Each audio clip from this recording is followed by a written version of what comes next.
बंदी छोड़ सतगुरु रामपाल जी परमेश्वर जी की जय हो। परम पिता परमात्मा सारी सृष्टि के रचनहार, कुल मालिक, असंख्य ब्रह्मांडों के स्वामी, जगत गुरु, तीनों लोकों में प्रवेश करके सबका भरण पोषण करने वाले राजाधीराज, आत्माधार, नाथों के नाथ, देवों के देव महादेव, सर्वेश्वर महेश्वर, मृत्युंजय, अजरो अमर, आदि अनादि, सनातनी प्रभु, जगत पिता जगदीश्वर, श्री श्री 1008 की उपाधि के वास्तविक अधिकारी, अकाल मूरत शब्द स्वरूपी राम वासुदेव, सर्वगतम ब्रह्म, परम पूज्य, प्रथम पूज्य, परम संत, परम पुरुष, परम धनी, परम दयालु, सत्य कबीर, हक्का कबीर, अल्लाहु कबीर, अल्लाहु अकबर, बाखबर, अल्लाह ताला, जगत के तारणहार, जगत के मुक्तिदाता, जगत के जगन्नाथ, हारे के सहारे, हिंदुओं के राम, मुसलमानों के अल्लाह, सिखों के वाहे गुरु, ईसाइयों के मसीह, दया के सागर दयानिधि, करुणा के सागर करुणानिधि, स्वयंभू परिभू, संकट मोचन, कष्ट हरण, मंगल करण, दुख भंजन, अविगत कबीर, निर्विकार निर्विषम परमात्मा, अलय अलेख सतगुरु, आदि अनादि सतगुरु, असली मर्यादा पुरुषोत्तम, असली राम, असली कृष्ण, असली घनश्याम, असली मुरारी, राजाओं के राजा, महाराजाओं के महाराजा, शहंशाहों के शहंशाह, सम्राटों के सम्राट, भगवानों के भगवान, अल्लाहों के अल्लाह, प्रभुओं के प्रभु, मसीहाओं के मसीह, सच्चे वाहिगुरु, बाबाओं के बाबा, पीरों के पीर, सेठों के सेठ, जगत सेठ, सावड़सा सेठ, सर्वगुण संपन्न, अनंत कोटि कलाओं के स्वामी, अनंत कोटि ब्रह्मांडों के नायक, योगियों में महायोगी, ध्यानियों में महाध्यानी, सिद्धों में परम सिद्ध, ज्ञानियों में तत्वज्ञानी, ब्रह्मज्ञानी, महाज्ञानी, परम ज्ञानी, सर्वश्रेष्ठ ज्ञानी, विज्ञानी, युवा कबीर, समर्थ कबीर, असमवात, अमित ओझा, सच्चे रहनुमा, करीम अल्लाह, सुभान अल्लाह, दुनिया के अंतिम पैगंबर, 8 सितंबर 1951 से गांव धनाना, जिला सोनीपत, हरियाणा, भारतवर्ष की पावन भूमि पे प्रकट रियल कल की भगवान श्री नारायण साकार हरि, श्री बाबा साहेब, शब्द स्वरूपी राम, संत श्रोमणी सतगुरु रामपाल जी परमेश्वर जी के चरण कमल में साध संगति से जुड़े हुए देश विदेश से हम सभी सत्सेवक भाई बहनों का अनंत कोटि दंडवत प्रणाम। सत्साई भाई और बहनों, दया है पूज्य गुरुदेव भगवान की, सतगुरु रामपाल जी परमेश्वर जी की, जिनके शुभ आशीर्वाद से, जिनकी विशेष कृपा दृष्टि से आप और हम सभी सत्सेवक भाई बहन साध संगति से जुड़कर अपनी आत्मा के कल्याण हेतु गुरुदेव भगवान के तत्व ज्ञान को आधार बनाकर मोक्ष प्राप्ति के लिए भक्ति मार्ग पर निरंतर आगे की ओर बढ़ रहे हैं।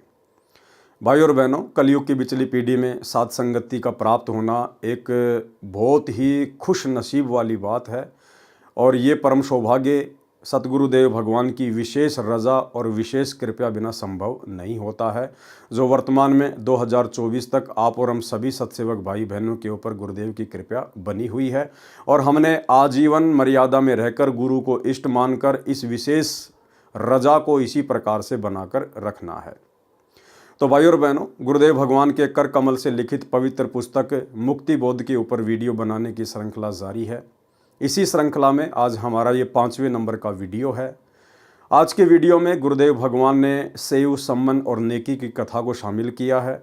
उसके बाद में परमेश्वर ने सदना कसाई की कथा को भी शामिल किया है और सदना कसाई की कथा से आज हमें बहुत कुछ सीखने और समझने को मिलेगा। एक गहरी शिक्षा गुरुदेव भगवान ने उस कथा के माध्यम से भगत समाज के लिए इस पवित्र ग्रंथ मुक्ति बोध में लिखी हुई है। तो सबसे पहले हम आगे बढ़ते हैं सेव सम्मन की कथा से।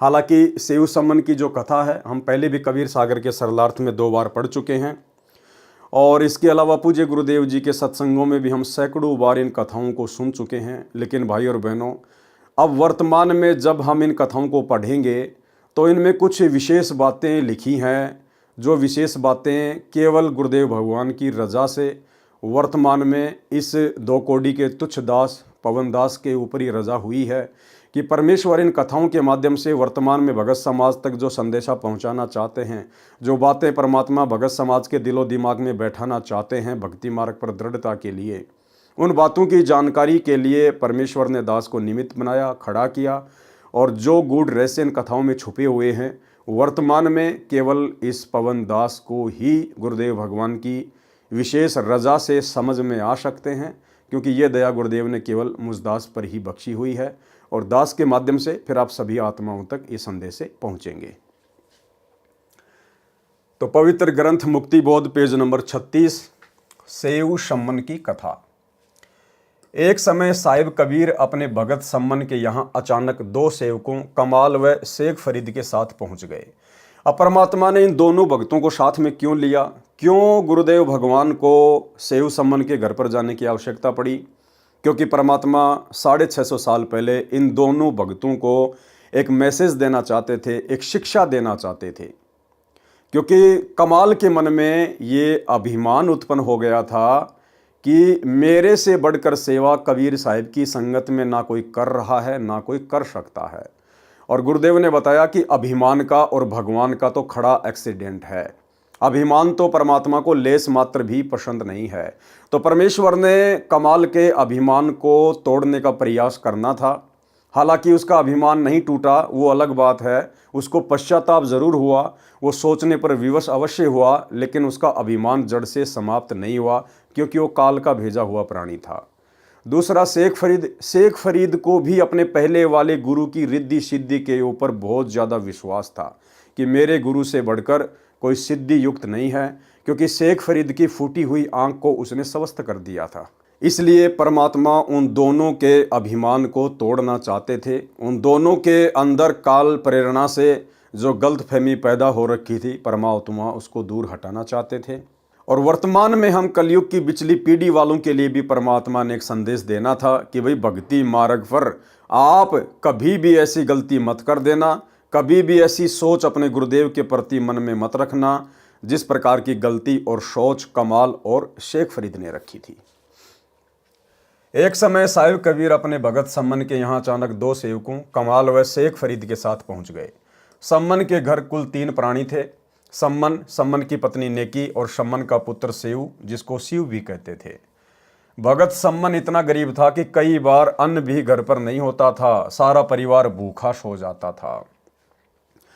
ये भी एक बहुत अच्छा मैसेज है कि जब आपको सच्चे गुरु की पहचान हो जाए, जब आपको सच्चे भक्ति मार्ग का पता चल जाए, तो आपको चिंता केवल अपने आत्म कल्याण की होनी चाहिए, अपनी मर्यादाओं की होनी चाहिए। घर में आटा है या नहीं है, घर में किसी चीज़ का अभाव है या नहीं है, फिर हमने इस तरफ अधिक ध्यान नहीं देना चाहिए, क्योंकि आपको विश्वास होना चाहिए कि आपका गुरु समर्थ है, वो जानी जान है, अंतर्यामी है। अगर आप उनके अनुसार चलोगे, मर्यादा में रह के भक्ति करोगे, तो परमेश्वर आपके ऊपर ऐसी कोई भी विशेष आपत्ति नहीं आने देगा जिस आपत्ति के चलते आपकी भक्ति में बाधा उत्पन्न हो। बाकी छोटे मोटे उतार चढ़ाव तो भक्ति मार्ग पर बने ही रहेंगे और बने रहने चाहिए, क्योंकि परमात्मा कहते हैं सुख के माथे पत्थर पड़ो जो नाम हृदय से जाए, और बलिहारी उस दुख के ऊपर जो पल पल नाम रटाए। थोड़ा बहुत दुख, कष्ट, परेशानी चाहे शरीर में हो या चाहे आर्थिक रूप से, परमात्मा कहते हैं कि भगत के अंदर होनी चाहिए, जिससे उसका दिमाग सेंटर में रहेगा, परमात्मा से उसका लगाव, उसका जुड़ाव बना रहेगा। तो सेऊ का जो परिवार था, सम्मन का जो परिवार था, वो कई बार तो भूखा ही सो जाता था, लेकिन कभी भी अपने गुरुदेव भगवान से शिकायत नहीं करता था, कभी भी परमात्मा को उलाना नहीं देता था कि गुरुजी हमें तो आपकी भक्ति करते हुए 5 साल हो गई, 10 साल हो गई, हमने तो आपको इतनी बार ज्योति भी करवा दी, पाठ भी करवा दी, और हमारे तो कोई विशेष लाभ है ही नहीं। हमसे अच्छे तो जगत वाले हैं जो बढ़िया खाते हैं, बढ़िया पीते हैं और भक्ति भी नहीं करते हैं। तो भाई और बहनों, वर्तमान में परमात्मा ने अपने सत्संगों में इन सभी खरपतवारों का समाधान किया हुआ है। परमात्मा ने कहा कि जो व्यक्ति भक्ति नहीं करता है और वर्तमान में आपको बहुत ज़्यादा पैसे वाले दिखाई देता है, बड़ी बड़ी फैक्ट्रियां हैं, बड़ी बड़ी गाड़ियां हैं, बहुत ज़्यादा धन है उसके पास, लेकिन वो व्यक्ति तो दुनिया का सबसे बड़ा निर्धन है। उसके पास आगे वर्तमान में कोई भक्ति है नहीं, वो तो अपनी पिछली पूंजी कमाई को समाप्त कर रहा है। आगे चल के वो निर्धन होगा, उसके ऊपर आपत्तियां आएंगी, संकट आएगा। और एक ऐसा व्यक्ति है जो सत्य भक्ति कर रहा है लेकिन वर्तमान में बहुत गरीब है, कोई विशेष लाभ उसको दिखाई नहीं दे रहा। तो परमेश्वर ने बताया कि वो धनी है, वो सेठ है, वो वर्तमान में परमात्मा की सत्य भक्ति कर रहा है। भले वर्तमान में वो गरीब दिखाई दे रहा है, लेकिन उसका भविष्य उज्जवल है। भविष्य में उसको ऐसी कोई परेशानी, कोई समस्या परमात्मा नहीं आने देगा और मोक्ष प्राप्त करेगा। और परमेश्वर ऐसी आत्मा को जो धैर्य से भक्ति करती हैं, उसको आगे चलकर सांसारिक धनी भी बनाता है। सारा परिवार भूखा सो जाता था। आज वही दिन था भगत सम्मन ने अपने गुरुदेव कबीर साहिब से पूछा कि साहिब खाने का विचार बताएं, खाना कब खाओगे। कबीर साहिब ने कहा कि भाई भूख लगी है, भोजन बनाओ। सम्मन अंदर घर में जाकर अपनी पत्नी नेकी से बोला कि अपने घर अपने गुरुदेव भगवान आए हैं। क्या कहा? अपने घर अपने गुरुदेव भगवान आए हैं। अपने गुरुदेव भगवान यानी गुरु भगवान ही होता है, गुरु स्वयं परमात्मा ही होता है। जल्दी से भोजन तैयार करो। तब नेकी ने कहा कि घर पर अन्न का एक दाना भी नहीं है। सम्मन ने कहा पड़ोस वालों से उधार मांग लाओ। नेकी ने कहा कि मैं मांगने गई थी लेकिन किसी ने भी उधार आटा नहीं दिया। अब भाई और बहनों, उसी दिन किसी ने भी ना तो उधार आटा दिया, कोई भी उनको कोई वस्तु नहीं दे रहा था, जबकि बाकी दिन भी तो वो आदान प्रदान किया करते थे, आड़ोसी पड़ोसी उनको दे दिया करते थे। फिर भला उस दिन मांगने पर किसी ने 1-2 किलो आटा उधार भी नहीं दिया। ये सारा खेल सतगुरु का था, क्योंकि सतगुरु जब भगत की परीक्षा लेता है, उसके विश्वास की, उसके धैर्य की, उसके विवेक की, तो परमात्मा भगत के आसपास ऐसी ही परिस्थितियां पैदा कर देता है। तो यहां पर जानबूझकर गुरुदेव भगवान ने सम्मन के साथ ऐसी परिस्थितियां पैदा कर दी थी उस दिन। लेकिन किसी ने भी उधार आटा नहीं दिया। उन्होंने आटा होते हुए भी जानबूझकर नहीं दिया और कह रहे हैं कि आज तुम्हारे घर तुम्हारे गुरुजी आए हैं। तुम कहा करते थे कि हमारे गुरुजी भगवान हैं। आपके गुरुजी भगवान हैं तो तुम्हें मांगने की आवश्यकता क्यों पड़ी। ठीक इसी प्रकार भाई और बहनों, यदि हम भक्तों पर कभी कभार कोई परेशानी आ जाए, कोई संकट आ जाए, और वो संकट आएगा या तो मर्यादा टूटने से या हमारे प्रारब्ध में कोई ऐसा भयंकर संकट आना था जो गुरुदेव उसको हल्का करके टाल रहे हैं, तो हर स्थिति में हमारे को जांच करके और भक्ति मार्ग पर लगे रहना चाहिए। यदि आपको लगता है कि आपसे कोई मर्यादा भंग हुई है तो तुरंत परमात्मा से क्षमा याचना करनी चाहिए, और यदि गुरुदेव आश्रम में हैं तो जाकर अपना नाम शुद्ध करवाना चाहिए। अन्यथा आप लोगों ने गुरुदेव की तरफ से परीक्षा समझकर उस समय को ज्ञान आधार से व्यतीत करना चाहिए, अपनी भक्ति में ज़्यादा समय देकर। तो जब नेकी आटा मांगने गई तो सब लोगों ने यह कहकर मजाक उड़ाया कि तुम्हारे गुरुजी तो भगवान है ना, तुम तो अपने गुरुजी को भगवान भगवान कहते थे कि हमारे गुरुजी ने सिकंदर लोदी के जलन का रोग ठीक कर दिया, सिकंदर लोदी ने पंडित रामानंद जी की गर्दन काट दी थी, हमारे कबीर गुरुजी ने उसको जिंदा कर दिया, शेख तकी की लड़की को कब्र से निकाल के जिंदा कर दिया, एक लड़के को जो दरिया में बहता हुआ आ रहा था, मुर्दा था, उसको जिंदा कर दिया। तो क्या तुम्हारे गुरुजी तुम्हारे घर में 2-4 किलो आटा भी नहीं रख सकते? ये कहकर उन्होंने मजाक उड़ाया। ठीक इसी प्रकार भाई और बहनों, हमने भी किसी के आगे हाथ नहीं फैलाने हैं। हमने इन उदाहरणों से शिक्षा लेकर किसी के आगे हाथ नहीं फैलाने हैं, चाहे हम सुख में रहें चाहे हम दुख में रहें। और वर्तमान 2024 का समय चल रहा है, 2028 युग परिवर्तन का समय है, और 2028 तक ना जाने कितने संकट, कितनी परेशानियां लोगों के ऊपर आएंगी, क्योंकि ये युग परिवर्तन का समय है। महामारियां संसार को घेरेंगी, हर प्रकार से ये काल तांडव मचाएगा। तो ऐसे समय में जाहिर सी बात है थोड़ी बहुत परेशानियों का सामना तो हम भक्तों को भी करना पड़ेगा, और हो सकता है उस समय वो हमारी परीक्षा होगी, जैसे सम्मन और नेकी की परीक्षा परमेश्वर ने ऐसी ही परिस्थितियां पैदा करके ली। तो यदि इस प्रकार की परिस्थितियां अनाज को लेकर उत्पन्न होती हैं तो हम सभी भगत भाई बहनों ने, जितने भी सतगुरु रामपाल जी परमेश्वर जी के फॉलोवर हैं, हमने किसी के भी आगे हाथ नहीं फैलाने हैं। भले हमें भूखा ही क्यों ना सोना पड़े, भले हम भूखे ही क्यों ना मरें। हालांकि ऐसी नौबत गुरुदेव भगवान नहीं आने देंगे, लेकिन परीक्षा परमेश्वर ले सकते हैं अपने भगत के धैर्य की और उसके विश्वास की, कि हमने कितना विश्वास अपने गुरुदेव पर किया और कितना हम गुरुदेव के तत्व ज्ञान को समझ पाए। तो भाई और बहनों, उन हालातों में हमने कहीं भी किसी के आगे हाथ नहीं फैलाने हैं। भले कोई लंगर की गाड़ी लेके, भोजन भंडारा बांटने की गाड़ी लेके हमारे घर के सामने क्यों ना खड़ा हो, हमने अपने गुरुदेव भगवान के अतिरिक्त और अपनी मेहनत के अतिरिक्त किसी दूसरे का टूक नहीं तोड़ना है। तुम कहा करते थे कि तुम्हारे गुरुजी भगवान हैं, आपके गुरुजी भगवान हैं तो तुम्हें मांगने की आवश्यकता क्यों पड़ी, ये ही भर देंगे तुम्हारे घर को, आदि आदि कहकर मजाक करने लगे। सम्मन ने कहा, लाओ आपका चीर गिरवी रखकर 3 सेर आटा ले आता हूं।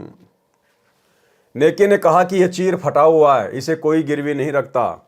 सम्मन सोच में पड़ जाता है और अपने दुर्भाग्य को कोसते हुए कहता है कि मैं कितना अभागा हूं, आज भगवान आए हैं और मैं उनको भोजन भी नहीं करवा सकता। ये भी एक शिक्षा है भाई और बहनों। देखो, आप जी कल्पना कीजिए, जिसके घर पर उसके गुरुदेव भगवान आए हैं, उसके भगत भाई आए हैं, और उसके घर में उन भक्तों को और अपने गुरुदेव को भोग लगाने के लिए आटा भी नहीं है। उसके बावजूद भी वो आत्मा केवल अपने दुर्भाग्य को कोस रहा है कि मैं निर्भागी हूं, मैंने किसी जन्म में दान पुण्य नहीं किया जो आज मुझे कुछ मिलता और आज मेरी ऐसी स्थिति ना होती। उसने अपने गुरुदेव में दोष नहीं देखा, उसने गुरुदेव की भक्ति में दोष नहीं देखा, उसने खुद के अंदर दोष देखा और अपने दुर्भाग्य को कोसा। हमें शिक्षा मिलती है कि भगत के ऊपर चाहे कैसी भी आपत्ति क्यों ना आ जाए, कितनी भी बड़ी आपत्ति क्यों ना आ जाए, हमने शौपन में भी भूलकर अपने गुरुजी के प्रति और भक्ति में कोई दोष या मीन मेख नहीं निकालना चाहिए, क्योंकि ये भगत की परीक्षा चल रही थी। और अपने दुर्भाग्य को कोसते हुए कहता है कि मैं कितना अभागा हूं, आज घर भगवान आए हैं और मैं उनको भोजन भी नहीं करवा सकता। हे परमात्मा, ऐसे पापी प्राणी को पृथ्वी पर क्यों भेजा? मैं इतना नीच रहा हूं कि पिछले जन्म में कोई पुण्य नहीं किया, अब सतगुरु को क्या मुंह दिखाऊं? ये कहकर अंदर कोठे में जाकर फूट फूट कर रोने लगा। तब उसकी पत्नी नेकी कहने लगी कि हिम्मत करो, रो मत, परमात्मा आए हैं। नेकी ने भी क्या कहा? परमात्मा आए हैं, यानी गुरु ही परमात्मा होता है, गुरु ही भगवान होता है। परमात्मा आए हैं, इन्हें ठेस पहुंचेगी, सोचेंगे कि हमारे आने से तंग आकर रो रहा है। सम्मन चुप रहा। फिर नेकी ने कहा, आज रात्रि में दोनों पिता पुत्र जाकर 3 सेर आटा चुरा कर लाना, केवल संतों व भक्तों के लिए। तब लड़का सेऊ बोला, माँ, गुरुजी कहते हैं चोरी करना पाप है। फिर आप भी मुझे शिक्षा दिया करती कि बेटा कभी चोरी नहीं करनी चाहिए, जो चोरी करते हैं उनका सर्वनाश होता है। आज आप ये क्या कह रही हो माँ? क्या हम पाप करेंगे माँ? अपना भजन नष्ट हो जाएगा माँ, हम 84 लाख योनियों में कष्ट पाएंगे। ऐसा मत कहो माँ, आपको मेरी कसम। तब नेकी ने कहा, पुत्र तुम ठीक कह रहे हो, चोरी करना पाप है, परंतु पुत्र हम अपने लिए नहीं बल्कि संतों के लिए करेंगे। जिस नगर में निर्वाह किया है इसकी रक्षा के लिए चोरी करेंगे। नेकी ने कहा, बेटा ये नगर के लोग अपने से बहुत चिढ़ते हैं, हमने इनको कहा था कि हमारे गुरुदेव कबीर साहेब पूर्ण परमात्मा पृथ्वी पर आए हुए हैं। इन्होंने एक मृतक गऊ तथा उसके बच्चे को जीवित कर दिया था, जिसके टुकड़े सिकंदर लोदी ने करवाए थे। एक लड़के तथा एक लड़की को जीवित कर दिया। सिकंदर लोदी राजा का जलन का रोग समाप्त कर दिया तथा श्री स्वामी रामानंद जी कबीर साहिब के गुरुदेव को सिकंदर लोदी ने तलवार से कत्ल कर दिया था, वे भी कबीर साहिब ने जीवित कर दिए थे। इस बात का ये नगर वाले मजाक कर रहे हैं और कहते हैं कि आपके गुरु कबीर जी तो भगवान हैं, तुम्हारे घर को भी अन्न से भर देंगे। भाई और बहनों, समय वही है, परमात्मा धरती पे वही है, वही कबीर साहिब है सतगुरु रामपाल जी के रूप में, तो लीलाएं भी वैसी घटित होंगी। आज वर्तमान में गुरुदेव भगवान ने जो अद्भुत लीलाएं, अद्भुत चमत्कार भगत समाज में किए हैं, वैसे तो इस पृथ्वी पर इन ब्रह्मांडों में जितनी भी अद्भुत घटनाएं घटित होती हैं ये परमात्मा ही करता है। ये बात अलग है कि दुनिया इनके विषय में जानती नहीं है, इसलिए इनको वो क्रेडिट नहीं देती है। लेकिन संत समाज के अंदर, भगत समाज के अंदर जो उपदेशी हैं, जैसे बहुत सारे भगत भाई बहनों की परमात्मा ने उम्र बढ़ाई है, उनकी आयु एक्सटेंड की है, जो मृत्यु के निकट थे। हजारों की संख्या में माता बहनों की परमात्मा ने गोद भरी है। डॉक्टरों ने भी मना कर दिया था कि आप आजीवन बांझ का ही जीवन जिएंगी। जो लोग मृत्यु के निकट थे, भयंकर रोगी थे, जो डॉक्टरों से परेशान हो चुके थे, हॉस्पिटल में जा जाकर दुखी हो चुके थे, डॉक्टरों ने जवाब दे दिया था कि आपके रोग का कहीं कोई इलाज नहीं है, सिवाय मरने के आपके पास कोई ऑप्शन नहीं है। और जैसे ही सतगुरु की शरण में आए, सत भक्ति की, मर्यादा में रहे, गुरुदेव के आशीर्वाद से, भक्ति से आज वो बिल्कुल स्वस्थ हैं। निरोगी जीवन जी रहे हैं। तो ऐसी ऐसी ना जाने कितनी अद्भुत घटनाएं वर्तमान में संगत में घटित हो रही हैं।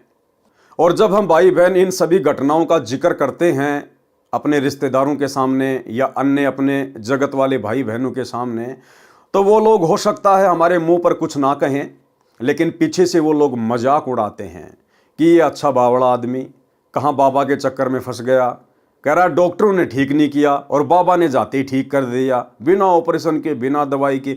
मूर्ख समझ रखा मुझे। लेकिन भाई और बहनों, समय वही चल रहा है। 650 साल पहले भी जब कबीर परमात्मा ने यही सारे चमत्कार किए, उस समय भी लोग सेऊ सम्मन का, नेकी का मजाक उड़ाया करते थे, पीठ पीछे से उनका मजाक उड़ाया करते थे। और जब वो आटा लेने गई थी, उस समय भी लोगों ने ये कहकर उसका मजाक उड़ाया कि तुम तो कहते थे ना हमारे गुरुजी ने ऐसे ऐसे चमत्कार कर दिए, मुर्दों को जिंदा कर दिया, आज तुम्हें आटा मांगने की जरूरत क्या है, तुम्हारे गुरु तो भगवान है। तो वर्तमान में यदि हम भगत भाई बहनों को इस प्रकार से यदि कोई हंसी मजाक में लेते हैं या हमारी बातों का मजाक उड़ाते हैं या गुरुदेव की इन अद्भुत घटनाओं को मजाक में लेते हैं, तो हमने दुखी नहीं होना चाहिए, हमने उनकी बातों का बुरा नहीं मानना चाहिए।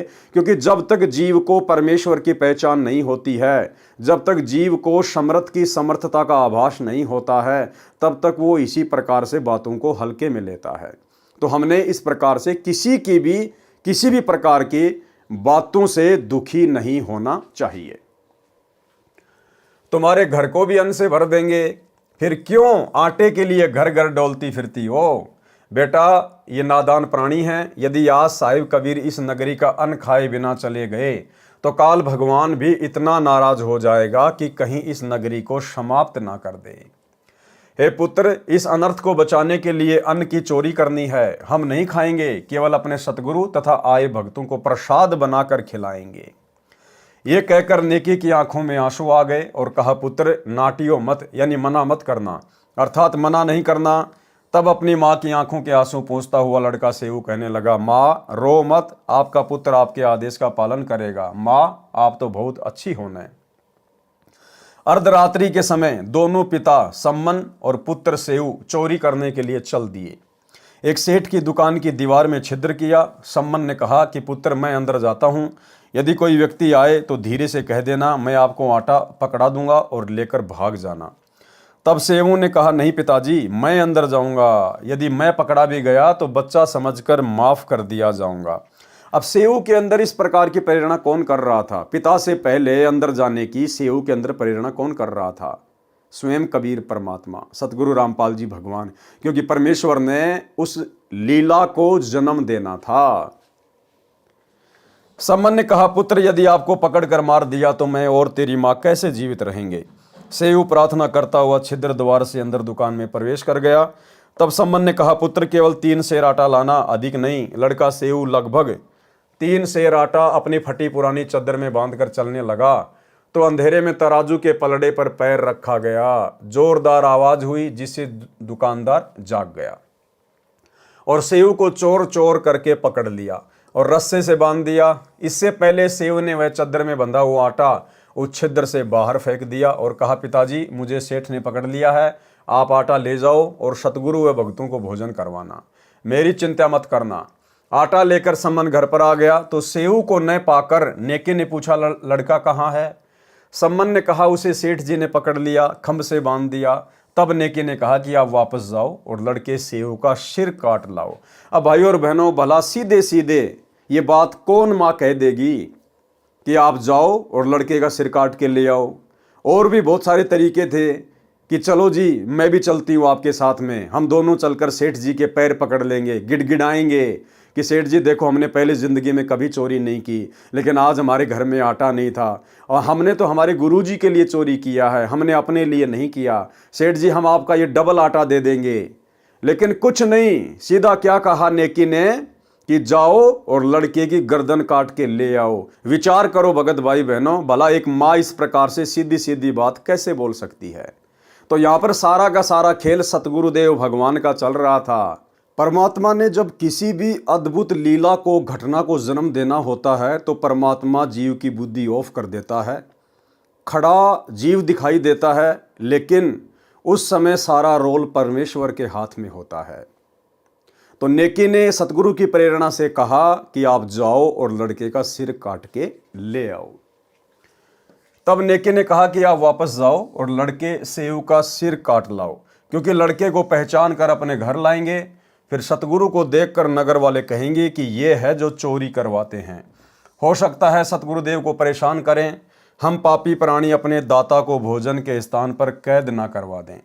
ये कहकर माँ अपने बेटे का सिर काटने के लिए अपने पति से कह रही है, वह भी गुरुदेव जी के लिए। सम्मन ने हाथ में लंबा छुरा लिया तथा दुकान पर जाकर कहा, सेऊ बेटा, एक बार गर्दन बाहर निकाल, कुछ जरूरी बातें करनी हैं। कल तो हम नहीं मिल पाएंगे, हो सकता है ये आपको मरवा दें। तब सेऊ उस सेठ बनिए से कहता है कि सेठ जी, बाहर मेरा बाप खड़ा है, कोई ज़रूरी बात करना चाहता है, कृपया करके मेरे रस्से को इतना ढीला कर दो कि मेरी गर्दन छिद्र से बाहर निकल जाए। तब सेठ ने उसकी बात को स्वीकार करके रस्सा इतना ढीला कर दिया कि गर्दन आसानी से बाहर निकल गई। तब सेऊ ने कहा, पिताजी मेरी गर्दन काट दो। यदि आप मेरी गर्दन नहीं काटोगे तो आप मेरे पिता नहीं हो। अब सेऊ के अंदर भी प्रेरणा सतगुरु ने की अपने पिता को जोश दिलाने के लिए, अन्यथा वो 10 साल का बच्चा भला कैसे ऐसी बातें बोलेगा। तो सेऊ ने कहा कि पिताजी आप मेरी गर्दन काट दो, यदि आप मेरे पिता हो तो, अन्यथा आप मेरे बाप नहीं हो। मेरे को पहचान कर घर तक सेठ पहुंचेगा, राजा तक इसकी पहुंच है, ये अपने गुरुदेव को मरवा देगा। पिताजी हम क्या मुंह दिखाएंगे। सम्मन ने एकदम करद मारी और सिर काट कर घर ले गया। सेठ ने लड़के का कत्ल हुआ देखकर उसके शव को घसीटकर साथ ही एक पजावा, ईंटें पकाने का भट्ठा था, उस खंडर में डाल गया। जब नेकी ने सम्मन से कहा कि आप वापस जाओ और लड़के का धड़ भी बाहर मिलेगा, उठा लाओ, तब सम्मन दुकान पर पहुंचा। उस समय तक सेठ ने उस दुकान की दीवार के छिद्र को बंद कर लिया था। सम्मन ने शव की घसीट यानी चिन्हों को देखते हुए शव के पास पहुंचकर उसे उठा लाया, लाकर अंदर कोठे में रखकर ऊपर पुराने कपड़े गुदर डाल दिए और सिर को अलमारी के ताक यानी एक हिस्से में रखकर खिड़की बंद कर दी। कुछ समय के बाद सूर्य उदय हुआ। नेकी ने स्नान किया, फिर सतगुरु व भक्तों का खाना बनाया। फिर सतगुरु कबीर साहिब जी से भोजन करने की प्रार्थना की। नेकी ने साहिब कबीर व दोनों भगत कमाल तथा शेख फरीद तीनों के सामने आदर के साथ भोजन परोस दिया। साहिब कबीर ने कहा, इसे 6 दोनों में डालकर आप तीनों भी साथ बैठो, ये प्रेम प्रसाद पाओ। बहुत प्रार्थना करने पर भी साहिब कबीर नहीं माने तो 6 दोनों में प्रसाद परोसा गया। 5 प्रसाद के लिए बैठ गए। तब साहिब कबीर ने कहा, आओ सेऊ जीम लो, ये प्रसाद प्रेम, शीश कटत है चोरों के, साधुओं के नित अक्षेम। साहिब कबीर ने कहा कि सेऊ आओ भोजन पाओ, सिर तो चोरों के कटते हैं, संतों यानी भगतों के नहीं, उनको तो क्षमा होती है। क्योंकि भगत का जो मकसद होता है, जो इरादा होता है, वो गलत नहीं होता, चोरी ठगी का नहीं होता। इसलिए परमेश्वर ने कहा कि सिर तो चोरों के कटते हैं, भगतों के नहीं कटते। साहिब कबीर ने इतना कहा था, उसी समय सेऊ के धड़ पर सिर लग गया। कटे हुए का कोई निशान भी गर्दन पर नहीं था तथा पंगत यानी पंक्ति में बैठकर भोजन करने लगा। गरीब सेऊ धड़ पर शीश चढ़ा, बैठा पंगत माही, नहीं गरेरा गर्दन पर ओ सेऊ अकनाही। सम्मन तथा नेकी ने देखा कि गर्दन पर कोई चिन्ह भी नहीं है, लड़का जीवित कैसे हुआ।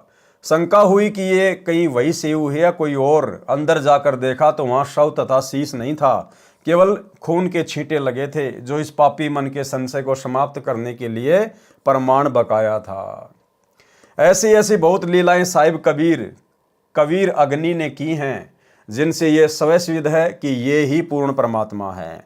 सामवेद संख्या नंबर 822 तथा ऋग्वेद मंडल 10 सूक्त 161 मंत्र 2 में कहा है कि कबीर देव अपने विधिवत साधक साथी की आयु बढ़ा देता है।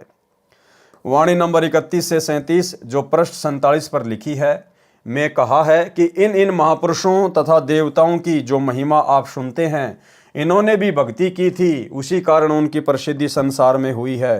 परंतु मुक्ति तो यथार्थ भक्ति, ज्ञान तथा निज नाम से ही संभव है। वाणी नंबर 38 गरीब ऐसा निर्मल नाम है, निर्मल करे शरीर, और ज्ञान मंडलीक हैं चकवे ज्ञान कबीर। भावार्थ, वेदों, गीता, पुराणों तथा कुरान व बाइबल में मंडलिक यानी आंशिक ज्ञान है। कबीर परमेश्वर द्वारा बोली अमृतवाणी समसम वेद में संपूर्ण अर्थात चक्रवर्ती ज्ञान है। इसके लिए पढ़ें सृष्टि रचना, जो इसी पुस्तक में पेज नंबर 518 पर है। राग बिलावल से शब्द 21 भी पढ़ें, उसमें कबीर परमेश्वर की अथाह शक्ति का प्रमाण है। अविगत राम कबीर है चकवे अविनाशी, ब्रह्मा विष्णु वजीर हैं शिव करत खवासी, इंद्र कोटि अनंत हैं जाके प्रतिहारा, वरुण कुबेर धर्म राय ठाडे दरबारा, 33 कोटि देवता ऋषि 88, वैष्णव कोटि अनंत हैं गुण गावे राशि, 9 जोगेश्वर नाद भरी सुर पूरे शंखा, सनकादिक संगीत हैं अविचल गढ़ बंका, शेष गणेश और सरस्वती और लक्ष्मी राजे, सावित्री गोरा रट गण शंख विराजे, अनंत कोटि मुनि साध हैं गण गंधर्व ज्ञानी, अर्प पिंड और प्राण कूजा शंखों दानी,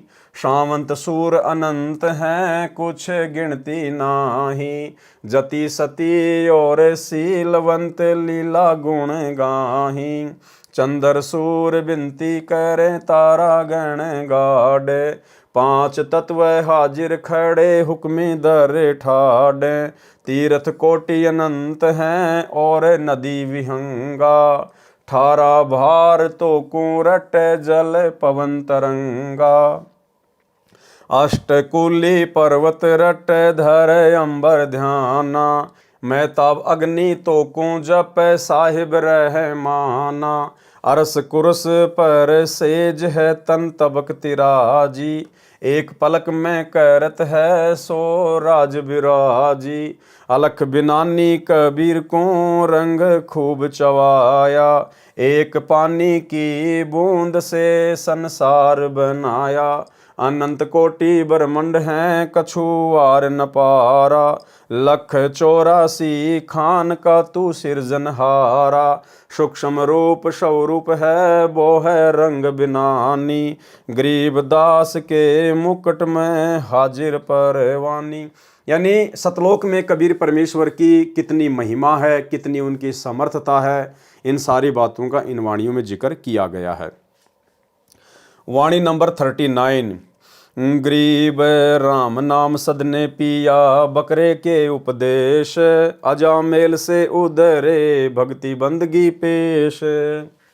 भावार्थ, एक सदन नाम का कसाई था, उसकी कथा इस प्रकार है। सदन कसाई का उद्धार। एक सदन नाम का व्यक्ति एक कसाई के बूचड़ खाने में नौकरी करता था। गरीब सोचल छिदर मैं करूं अपने जन के काज, हिरणाकुश जो मार हूं नरसिंहधर हूं साज। संत गरीबदास जी ने बताया है कि परमेश्वर कबीर जी कहते हैं कि जो मेरी शरण में किसी जन्म में आया है, मुक्त नहीं हो पाया, मैं उसको मुक्त करने के लिए कुछ भी लीला कर देता हूं। जैसे प्रहलाद भगत की रक्षा के लिए नरसिंह रूप, मुख और हाथ शेर के से शरीर नर यानी मनुष्य का धारण करके हिरण्यकशिपु को मारा था। फिर कहा है कि गरीब जो जन मेरी शरण है ताका हूं मैं दास, गैल गैल लाग्या रहूं जब तक धरणी आकाश। परमेश्वर कबीर जी ने कहा है, जो जन यानी व्यक्ति किसी जन्म में मेरी शरण में आ गया है, उसको मोक्ष के लिए उसके पीछे पीछे फिरता रहता हूं। जब तक धरती आकाश रहेगा, महाप्रलय तक, तब तक उसको कालजाल से निकालने की कोशिश करता रहता हूं। फिर कहा है कि गरीब जू बच्छा गरीब जू बच्छा गऊ की नज़र में यूं साईं को संत, और भगतों के पीछे फिरे भगत वत्सल भगवंत। जैसे गाय अपने बच्चे, बछड़े या बछड़ी पर अपनी दृष्टि रखती है, बच्चा भागता है तो उसके पीछे पीछे भागती है, अन्य पशुओं से उसकी रक्षा करती है। इसी प्रकार परमेश्वर कबीर जी अपने भगत के साथ रहता है। यदि वर्तमान जन्म में उस पूर्व जन्म के भगत ने दीक्षा नहीं ले रखी तो भी परमेश्वर जी उसके पूर्व जन्म के भक्ति कर्मों के पुण्य से उनके लिए चमत्कार करके रक्षा करते हैं। उदाहरण, भैंस का सींग परमात्मा बना उस भगत ने कोई नाम दीक्षा नहीं ले रखी थी। द्रौपदी का चीर बढ़ाना, उसने भी दीक्षा नहीं ले रखी थी, उसने तो श्री कृष्ण को अपने शादी के बाद गुरु धारण कर लिया था। प्रहलाद की भक्ति की रक्षार्थ नरसिंह रूप धारण करना, यानी त्रेता युग में प्रहलाद भगत ने कोई तत्वदर्शी सतगुरु धारण नहीं कर रखा था। केवल उसके पूर्व जन्म की भक्ति और पुण्य के कारण परमेश्वर ने नरसिंह रूप धारण करना पड़ा। और इस कथा में सदन भगत के लिए लीला करने का वर्णन। शंका, नए भक्तों को भ्रम होगा कि परमेश्वर समर्थ होता है फिर भी लाचार अर्थात विवश है, एक ही जन्म में पार क्यों नहीं कर देता। समाधान, सब जीव अपनी गलती के कारण परमेश्वर की इच्छा के विरुद्ध अपनी इच्छा से काल के साथ आए हैं। जिस समय परमेश्वर कबीर जी प्रथम बार हमारी सुध लेने के लिए काललोक में आए थे तो काल ने चरण पकड़कर कुछ शर्तें रखी थी जो परमेश्वर कबीर जी ने मान ली थी। पहली शर्त क्या थी? काल ब्रह्म ने कहा था कि हे प्रभु, आप कह रहे हो कि मैं जीवों को तेरे काल ब्रह्म के जाल से निकालकर वापस सतलोक लेकर जाऊं। हे स्वामी, मेरे को सत्य पुरुष ने शराप दे रखा है कि 1 लाख मानव शरीरधारी जीव खाने का तथा 1.25 लाख उत्पन्न करने का। यदि सब जीव वापस चले गए तो मेरी भूख कैसे समाप्त होगी? इसलिए आप जोर जबरदस्ती करके जीव न ले जाना, आप अपना ज्ञान समझाना। जो जीव आपके ज्ञान को स्वीकार करे उसको ले जाना, जो न माने वह मेरे लोक में रहे। इसी कारण से भाइयों और बहनों, आज सतगुरु रामपाल जी परमेश्वर वही कबीर परमात्मा हिसार जेल जाने के बाद पीछे से इन कोऑर्डिनेटरों के द्वारा, उनके कलयुगी परिवार के द्वारा जिस प्रकार से भगत समाज में गंदगी फैला रखी है, गुरुदेव के ज्ञान और सत्संगों के विरुद्ध जो कुकर्म भक्तों से करवा दिए गए हैं, उसके बावजूद भी गुरुदेव भगवान उन्हें कुछ नहीं कह रहे, क्योंकि काल के साथ है एग्रीमेंट कि जो आपके ज्ञान को समझे उसी को सतलोक लेके जाना, और जो आपके ज्ञान पर ना चले आप उनको मत छेड़ना। तो गुरुदेव के जेल जाने के बाद जिस कदर उनके कलयुगी परिवार ने 2019 में कांग्रेस सरकार का सपोर्ट किया, 2024 में बीजेपी का किया, इसके अलावा और बहुत सारे क्षेत्रीय राजनेताओं को संगत से वोट डलवाए, तरह तरह की पार्टियों को वोट डलवाए, धनाना गांव में बैडमिंटन का स्टेडियम बनवा दिया, धनाना आश्रम में बहुत बड़े हॉस्पिटल का काम शुरू करवा दिया, जगह जगह फर्जी सतलोक आश्रम बनवाने शुरू कर दिए। वर्तमान समय भगत समाज की ये जो अनमोल श्वासें हैं इनका दुरुपयोग करवाया जा रहा है। जो समय घर बैठकर परमात्मा की भक्ति में व्यतीत करना था, वो अनमोल समय इन आश्रमों के बहाने भगत समाज से पत्थर और मिट्टी ढुआकर बर्बाद करवाया जा रहा है। आश्रम में 10 एकड़ जमीन में हॉस्पिटल का काम शुरू कर दिया गया, तरह तरह की आडंबरबाजी इन आश्रमों में शुरू कर दी गई। गुंडों की सीबीआई जांच का समर्थन करवा दिया भगत समाज से, 5 लाख रुपए राजपूत करणी सेना को दे दिए। जाट आरक्षण के समर्थन में भगत समाज को बैठा दिया गया, करोड़ों रुपया जाट आरक्षण संघर्ष समिति को दे दिए गए भक्तों के दान के, ज्योति और पाठ के चंदे के रूप में। और भी ना जाने कितने प्रकार के आडंबर। गोहाना जाट धर्मशाला का 5वां फ्लोर जो लगभग 1 करोड़ रुपए की लागत से बनेगा, गुरुदेव के बड़े लड़के वीरेंद्र ने ठेका ले लिया। तो ये सारे कुकर्म जो गुरुदेव के ज्ञान विरुद्ध करवाए जा रहे हैं, इसके बावजूद भी वो अंतर्यामी परमात्मा जो सब कुछ देख रहा है, जानी जान है, अंतर्यामी है, उसके बावजूद भी अपने परिवार को कुछ नहीं कह रहा। क्यों? क्योंकि काल के साथ परमात्मा का एग्रीमेंट है। समझाने में परमात्मा ने कोई कसर नहीं छोड़ी सन 1994 से। उसके बावजूद भी यदि कोई अपनी गंदी आदतों से, अपनी गंदी हरकतों से बाज नहीं आता है तो परमात्मा फिर उसको कुछ नहीं कहता। और वर्तमान में 2014 के बाद परमात्मा ने संगत की भी परीक्षा लेना था, तो संगत भी स्वयं निर्णय कर लेगी कि उन्होंने परीक्षा के समय में सच का साथ दिया या फिर इन झूठों का साथ दिया। आने वाले समय में परिणाम सबके सामने होगा। जो न माने वह मेरे लोक में रहे, परमेश्वर जी को ज्ञान था कि जब तक इनको सतलोक के सुख का और काललोक के दुख का ज्ञान नहीं होगा तो ये मेरा साथ देंगे ही नहीं। और भाई और बहनों, यही कारण है आज गुरुदेव का कलयुगी परिवार, ये कोऑर्डिनेटर, आश्रम संचालक गुरुदेव भगवान का उनके मिशन में किसी प्रकार से कोई सहयोग नहीं कर रहे, केवल उल्टे कर्म करके उनके मिशन को नीचे गिरा रहे हैं। और नादान भोले भाले भगत समाज को लगता है कि ये तो गुरुदेव के मिशन को आगे बढ़ा रहे हैं।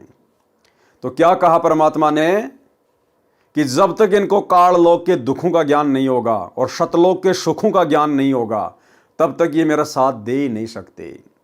इसलिए भाई और बहनों, परमात्मा चाहते हैं कि इस काललोक के दुख सदा हमारी आंखों के सामने रहें ताकि हमारी यहां से इच्छा हटे। इसलिए परमात्मा कहते हैं कि सुख के माथे पत्थर पड़ो जो नाम हृदय से जाए, और बलिहारी उस दुख के ऊपर जो पल पल नाम रटाए। हमने परमात्मा से केवल इतना ही मांगना है कि जब तक हमारी श्वासें चलें, जब तक हमारा स्थूल शरीर धरती पर है, तब तक हमारी रोजी रोटी का काम चलता रहे। बस साईं इतना दीजिए जामे कुटुंब समाए, और हम भी भूखे ना रहें साधु न भूखा जाए। जो इससे ज्यादा की डिमांड करता है, इच्छा करता है, परमात्मा कहते हैं फिर वो भगत नहीं है, फिर वो मोक्ष नहीं चाहता है, वो काल लोक के दुखों को भूलना चाहता है। और जिस दिन आप इस काललोक के दुखों को भूल जाएंगे, आपको सतलोक के सुख कभी भी याद नहीं आएंगे, आपकी अंदर से सतलोक जाने की इच्छा नहीं बनेगी। इसलिए परमात्मा हमें जिस भी हाल में रखें, हमें जिस भी स्थिति में रखें, हमने खुशी खुशी उसी स्थिति में रहते हुए अपनी भक्ति को सफल करना है। और अपने तरफ से, अपने मन में भी हमने कभी इच्छा नहीं करनी कि परमात्मा हमें यहाँ का राजा बना दे, महाराजा बना दे, परमात्मा मुझे कार दे दे, मुझे कोठी दे दे, मेरा बिजनेस बहुत अच्छा कर दे देगा परमात्मा। लेकिन फिर धीरे धीरे धीरे धीरे ये काल आपको दबोचना शुरू कर देगा और आपको यहां इतने सुख हो जाएंगे, आप सोचोगे क्या रखा सतलोक में, यही सतलोक हो रहा है। परमात्मा ने एक सरपंच का उदाहरण देकर हमें ये बात बहुत अच्छे से समझाई है कि फिर काल आपको किस प्रकार से लपेटेगा। फिर आप सोचोगे क्या रखा सतलोक में, अड़े सतलोक हो रहा है। सुनिए छोटा सा सत्संग। पुण्यात्माओं, काल ने इतना जबरदस्त जकड़ रखा है हमारे को। अब 5-4 वर्ष आप इस भक्ति में लगोगे, 10 वर्ष हो गए तो कहना है कि आपको इतना सुख देगा, आपके बच्चे भी सेट हो जाएंगे बढ़िया। और बच्चे क्योंकि भक्ति से परिपूर्ण हो जाएंगे, वो आपको प्यार भी गणा देंगे। फिर पोता पोती होंगे आपका, वो और ही अच्छे शुभ कर्मी आएंगे, क्योंकि परमात्मा का नियम है कि वो अच्छे पुण्यकर्मी प्राणियों को वहां भेजेगा जिनकी भक्ति अधूरी रह रही है पूर्व जन्म की। कि जहां पर भक्ति अपनी फुल स्वयं पर हो चुकी होगी, अब ये जो बच्चे आ रहे हैं आपके घरों में, इनके पुण्य कर्मों की कोई गिनती नहीं है, इतने अच्छे कर्म का। और इन बच्चों के आगे चलकर इतना अच्छा व्यवसाय होगा, सबसे देश सबसे न्यारे होंगे आपके बच्चे, आपके परिवार सबसे ज्यादा धनी होंगे। और भक्ति के धनी तो ये होंगे ही होंगे। तो ज्ञान के अभाव से आप फिर मार खा जाओगे। पहले से कितना कष्ट आ गया है और लास्ट में सुख हो गया तो आदमी सारे दुख न भूल जाता है। ये काल का एक भयंकर जाल है। इसलिए सत्संग और इस ज्ञान का सहयोग रखना होगा, आपने इसको साथ रखना होगा, अंतिम सांस तक सत्संग सुनना होगा। तो आपको परिवार अच्छा लगने लग जाएगा और फिर न सोचेगा सत के दरिया सतलोक में आड़े सतलोक हो रहा है। ऐले इतनी मन में आई अर्जा होगी मृत्यु, रह गया यहीं पर। फिर ना जाने कित पटकेगा काल ठाकर नाइजीरिया में अब्रन की जड़, जहां पर राम नाम का जिक्र भी कौन हो। और वहां आपकी पुण्यात्मा, आपकी पुण्य कमाई से मन वहां का राष्ट्रपति बन जावा। फिर किसी भक्ति ओ तेरा देख काल का कितना भयंकर जाल।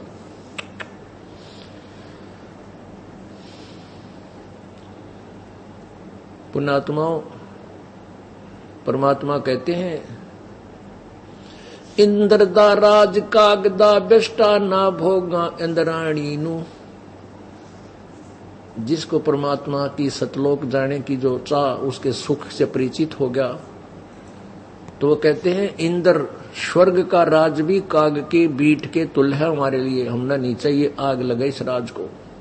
जिसने सतलोक जाना है ये धारणा बनानी पड़ेगी। आराम एक कोई एक भगत आने बोले जी गांव में सरपंच बनावे हमने, मैं कुआं पड़ जा किता है। सरपंच बने रहे तेरा गजब ये रोज ज्ञान सुनावा था रहते हैं रख फूट के बाद और 10 साल नाम लिए नो लिए क्यों घर में सुख हो गया अच्छे ट्रक चलेंगे गाँव वाले तेने सोचा कर 2 पैसे फालतू लाओगा अच्छी दारू पे आओगा मैं बोला कुआं में पड़ जाए इसका अच्छा था ना जी मत आज्ञा लेना आया हूं मैं नहीं खड़ा हूंगा फिर मैं इतने पूछ भी कैसे लिया मेरे तेरा गजब हुई तो पुण्यात्माओं इस काल का भयंकर जाल है इससे बचना पड़ेगा आपने इस ज्ञान को आधार बनाना पड़ेगा। तो भाई और बहनों आप और हमने अपने गुरुदेव भगवान की मर्जी के खिलाफ एक कदम भी इस भक्ति मार्ग पर भार नहीं रखना है। जैसा गुरुदेव ने हमें सत्संगों में आदेशित किया है रहने खाने पीने को निर्देशित किया है हमने उसी प्रकार से अपना जीवन यापन करना है अन्यथा हम इस काल के जाल में फंस जाएंगे। यदि जबरदस्ती बाई फोर्स ले जाऊंगा तो ये वहां रहेंगे ही नहीं क्योंकि इनका मोह परिवार और संपत्ति में फंसा है। पहले इनको ज्ञान ही कराना होगा। इसलिए परमेश्वर कबीर जी ने काल की शर्तों को स्वीकार किया था। अब काल ब्रह्म ज्योति निरंजन ने पूरा जोर लगा रखा है कि सब मानव को काल जाल में फंसे रहने का ज्ञान कराने के लिए अनेकों प्रचारक लगा रखे हैं जो केवल राम कृष्ण ब्रह्मा विष्णु तथा शिवजी तथा इनके अंतर्गत अन्य देवी देवताओं भैरव भूत पितरों माई मसाणी सेठ शीतला आदि आदि की महिमा का ज्ञान बताते रहते हैं। सत्य पुरुष यानी कबीर परमेश्वर जी का नाम और निशान मिटा रखा है। अपने पुत्रों ब्रह्मा विष्णु शिव तथा अपनी महिमा का ज्ञान सब स्थानों पर फैला रखा है। चारों वेद गीता पुराण कुरान बाइबल जो 3 पुस्तकों जबूर तौरात इंजिल का संग्रह है इनका ज्ञान पूरी पृथ्वी पर प्रचलित कर रखा है। सब मानव इन्हीं तक सीमित हो चुके हैं। इन पुस्तकों में पूर्ण परमात्मा की प्राप्ति का ज्ञान नहीं है। परमेश्वर कबीर जी ने कहा है कि कबीर वेद मेरा भेद है ना वेदन के माही और जिस वेद से मैं मिलूं वेद जानते नहीं। प्रमाण यजुर्वेद अध्याय 40 श्लोक 10 में कहा है कि परमात्मा का यथार्थ ज्ञान धीराणाम यानी तत्वदर्शी संत बताते हैं क्योंकि वो परमात्मा स्वयं ही धीराणाम यानी तत्वदर्शी संत की भूमिका करता है। उनसे सुनो। गीता शास्त्र चारों वेदों का संक्षिप्त रूप है। इसमें भी कहा है कि परमात्मा तत्व ज्ञान यानी अपनी जानकारी तथा प्राप्ति का ज्ञान अपने मुख कमल से वाणी बोलकर बताता है। जैसे कि आज परमेश्वर सतगुरु रूप में अपने मुख कमल से वाणी बोलकर सत्संग करके हमें ज्ञान दे रहे हैं। उस ज्ञान से मोक्ष होगा तथा सत्यलोक प्राप्ति होगी। उस ज्ञान को तत्वदर्शी संतों के पास जाकर समझ। गीता अध्याय 4 श्लोक 32 तथा 34 का निष्कर्ष। कुरान शरीफ सूरत फुरकानी 25 आयत नंबर 52 से 59 में कहा है कि जिस परमेश्वर ने 6 दिन में सृष्टि रची फिर तख्त पर जा बैठा वह अल्लाह कबीर है। उसकी जानकारी किसी बाखबर यानी तत्वदर्शी संत से जा पूछ। इन प्रमाणों से स्पष्ट है कि पूर्ण परमात्मा की प्राप्ति का ज्ञान इन उपरोक्त पवित्र शास्त्रों में नहीं है। वह ज्ञान स्वयं परमेश्वर कबीर जी प्रकट होकर बताते हैं। भक्ति विधि बताते हैं, शिष्य बनाते हैं, भक्ति के लिए मर्यादा बनाते हैं। देखो क्या कह रहे हैं परमात्मा, वह ज्ञान स्वयं परमेश्वर कबीर जी प्रकट होकर बताते हैं। वो ज्ञान स्वयं कबीर परमात्मा जी प्रकट होकर बताते हैं। जैसे आज 8 सितंबर 1951 से कबीर परमेश्वर सतगुरु रामपाल जी के रूप में सशरीर प्रकट हैं और सन 1994 से वर्तमान समय तक निरंतर अपना ज्ञान बता रहे हैं। वह ज्ञान स्वयं परमेश्वर कबीर जी प्रकट होकर बताते हैं, भक्ति विधि बताते हैं, शिष्य बनाते हैं। अब बताओ भाई और बहनों, शिष्य आज कौन बना रहा है? सतगुरु रामपाल जी बना रहे हैं या सतलोक आश्रमों से जुड़े हुए भाई बहन जिस कागज की दाढ़ी मूछ वाले कबीर जी की फोटो को भगवान मानते हैं, परमात्मा मानते हैं, क्या वो फोटो शिष्य बना रही है? क्या शिष्य कौन बना रहा है? कौन बनाता है शिष्य? परमात्मा कबीर जी जब वे तत्वदर्शी संत की भूमिका करते हैं। वो कागज की फोटो ने आज तक कोई शिष्य नहीं बनाए। इसलिए हम सत्सेवक भाई बहन उसको नकली कहकर और हमने उसको अपने घरों से बाहर निकाल दिया है। भक्ति के लिए मर्यादा बनाते हैं, कुछ नियम निर्धारित किए जाते हैं। तो बताओ आज नियम निर्धारित किसने किए? उस कागज की कबीर जी की समझे जाने वाली फोटो ने बनाए या सतगुरु रामपाल जी परमेश्वर जी ने नियम बनाए, निर्धारित किए? नियम खंडित होने से नाम दीक्षा खंडित हो जाती है, जिस कारण से भगत रूपी पतंग की डोर कट जाती है। वह कुछ देर हवा में लहराता फिरता है, फिर किसी पेड़ पर टंगकर नष्ट हो जाता है या पृथ्वी पर गिरकर पशुओं के पैरों तले कुचला जाता है।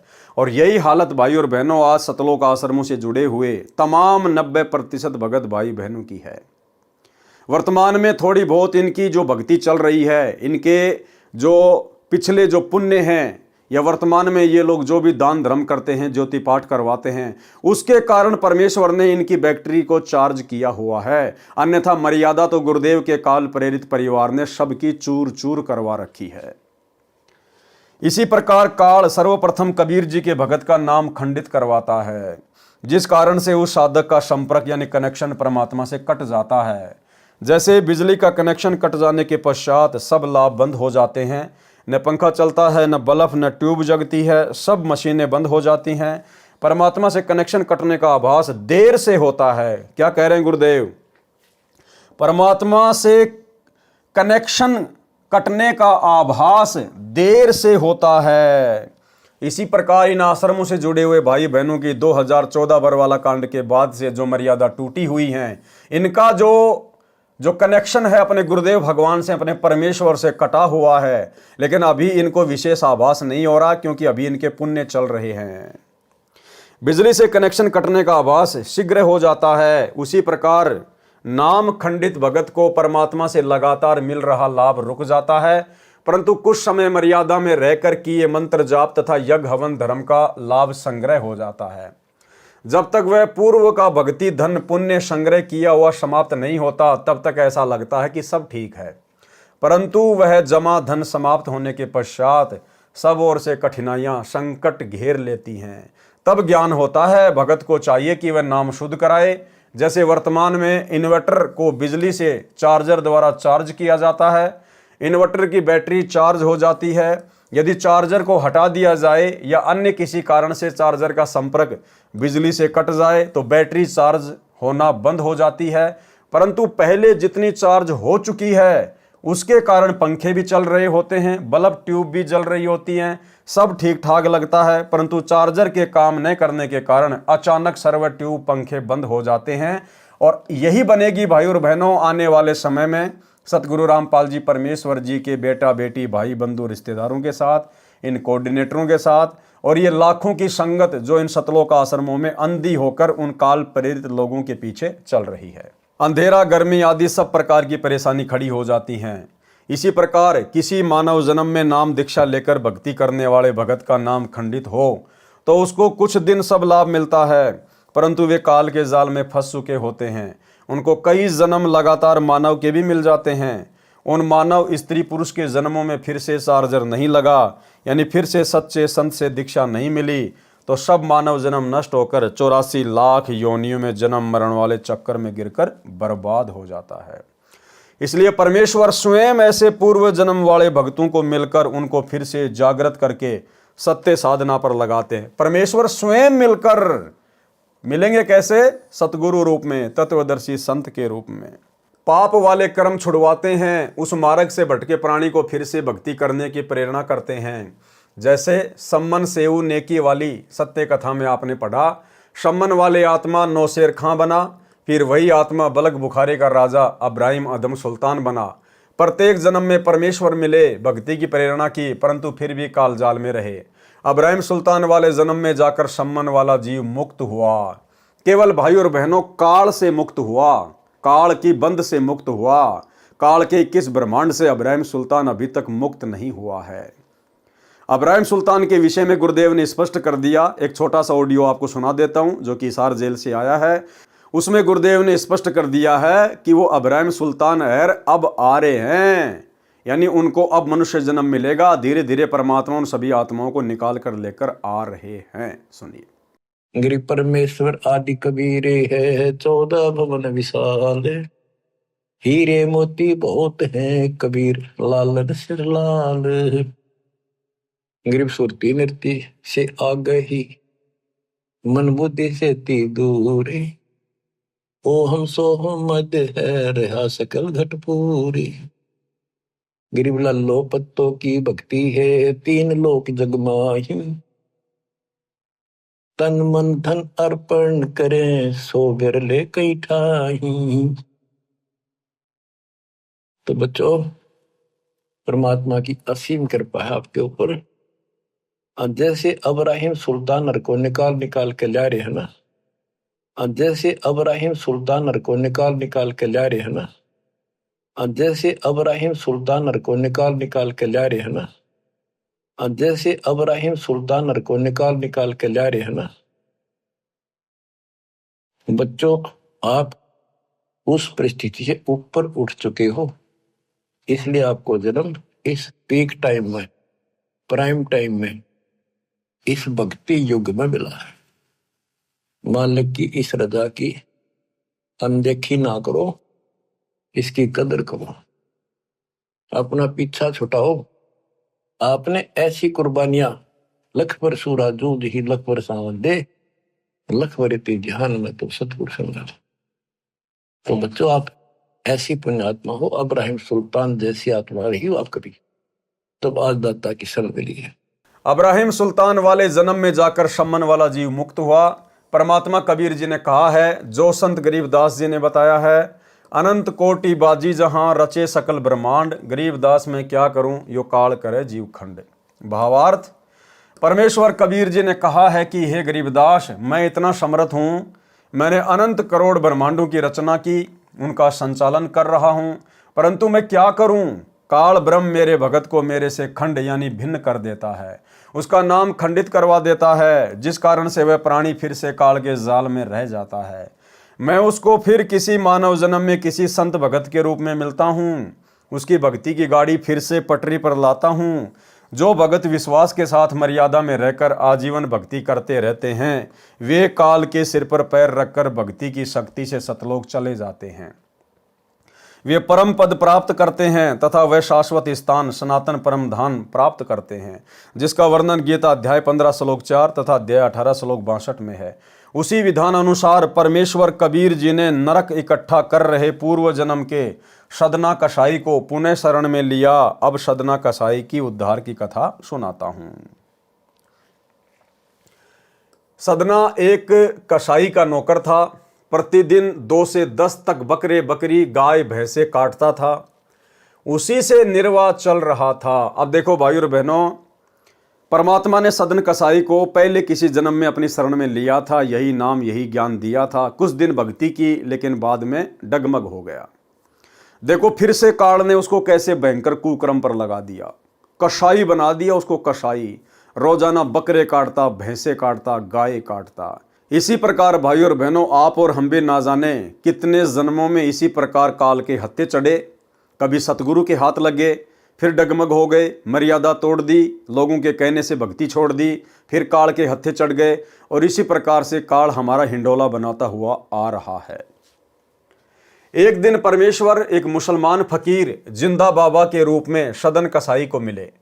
उसको भक्ति ज्ञान समझाया, जीव हिंसा से होने वाले पाप से परिचित कराया। सर्व ज्ञान समझकर सदन कसाई ने दीक्षा लेने की प्रबल इच्छा व्यक्त की। परमेश्वर जिंदा ने कहा कि पहले यह कसाई का कार्य त्याग। क्या कहा परमात्मा ने? कि पहले यह कसाई का कार्य त्याग, कि भैया ये जीव हिंसा तुझे छोड़नी पड़ेगी, तब दीक्षा दूंगा। सदना के सामने निर्वाह की समस्या थी, यानी रोजी रोटी की समस्या थी, वह जिंदा बाबा को बताई। जिंदा वेशधारी प्रभु ने कहा कि भाई सदना, कसाई तो कुल 100 हैं आपके शहर में, अन्य हजारों व्यक्ति भी निर्वाह कर रहे हैं, आप भी कोई अन्य कार्य कर लो। सदना इस कार्य के लिए तैयार नहीं हुआ। ध्यान रखना भाइयों और बहनों, परमात्मा के वचन की उल्लंघना करना कितना हानिकारक होता है। ऊपर क्या बताया? गुरुदेव भगवान ने सदन को कहा कि पहले यह कसाई का कार्य छोड़ दे भाई, तब तुझे मैं दीक्षा दूंगा। फिर सदना ने अपनी रोजी रोटी की समस्या बताई, और अंत में सदना ने हाथ खड़े कर दिए कि भगवान, मैं ये कसाई वाला काम नहीं छोड़ सकता। सदना इस कार्य के लिए तैयार नहीं हुआ, यानी उसने सतगुरु के, भगवान के वचन की अवहेलना की, और भगवान के वचन की अवहेलना आगे चलकर इसको कितनी महंगी पड़ेगी। इसके दोनों हाथ काटे जाएंगे। ये सजा थी सदन कसाई को। अगर उसी समय वो सदना कसाई गुरुदेव भगवान की बात मान लेता, कबीर परमात्मा की बात मान लेता कि ठीक है भगवान, जब आप इतने समर्थ हो, जब हम आपकी भक्ति करेंगे तो आप अपने आप हमारी रोजी रोटी का कोई न कोई समाधान तो निकालोगे परमात्मा। आप समर्थ हो तभी तो हम आपकी भक्ति शुरू करेंगे, और जब आप हो तो फिर हमें रोजी रोटी की काई चिंता।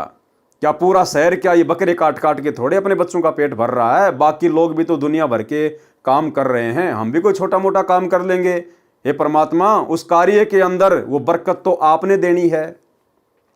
लेकिन सदना कसाई ने परमात्मा की बात को स्वीकार नहीं किया और कहा कि भगवान मैं बकरे काटना नहीं छोड़ सकता, यानी गुरु के वचन की उल्लंघना कर दी। अब गुरु के वचन की उल्लंघना का कितना बड़ा दंड, सदना के दोनों हाथ काटे गए। तो सोच लेना भाई और बहनों, वर्तमान में यदि हम उसी कबीर परमेश्वर जिंदा बाबा सतगुरु रामपाल जी भगवान की किसी भी बात की उल्लंघना करते हैं, उनके वचन की उल्लंघना करते हैं या उनकी नियम मर्यादा भंग करते हैं, तो सजा भाई और बहनों बराबर मिलेगी, बराबर। परमात्मा किसी के साथ भेदभाव नहीं करता। सदना इस कार्य के लिए तैयार नहीं हुआ, अपनी निर्वाह की समस्या आगे रखी। जिंदा बाबा ने कहा कि आप हिंसा कम कर दो। सदना ने कहा कि मैं मालिक की आज्ञा की अवहेलना नहीं कर सकता। देखो, जिंदा बाबा की आज्ञा की तो अवहेलना कर रहा है, जिन्होंने कहा कि तू बकरे काटना छोड़ दे, और कह रहा कि मैं अपने उस मालिक की, उस कसाई की आज्ञा की अवहेलना नहीं कर सकता। वह जितने पशु काटने को कहेगा मुझे काटने पड़ेंगे। जिंदा बाबा ने कहा कि आप निर्धारित कर लो कि इतने पशुओं से अधिक नहीं काटूंगा, चाहे नौकरी त्यागनी पड़े तो मैं आपको दीक्षा दे दूंगा। सदना कसाई की दीक्षा लेने की इच्छा प्रबल थी, नौकरी छूटने का भय भी कम नहीं था, इसलिए इस बात पर सहमत हो गया और हिसाब लगाया कि प्रतिदिन छोटे बड़े 10 या 12 ही पशु कटते हैं। यदि कोई ईद बकरीद त्योहार आता है या किसी के विवाह में मांस की पार्टी होती है तो मुश्किल से 50 पशु वध किए जाते हैं। सदना ने कहा कि बाबा जी, मैं पक्का वादा करता हूं 100 पशुओं से अधिक नहीं काटूंगा, चाहे नौकरी भी क्यों ना त्यागनी पड़े। अब भाई और बहनों, यहां मन में शंका हो जाएगी कि परमात्मा ने उसको ऐसी छूट क्यों दी। यहां तो परमात्मा जीव हिंसा का समर्थन कर रहे हैं कि भाई तू एक बार में बोल दे रोजाना तू कितने जीव काटेगा।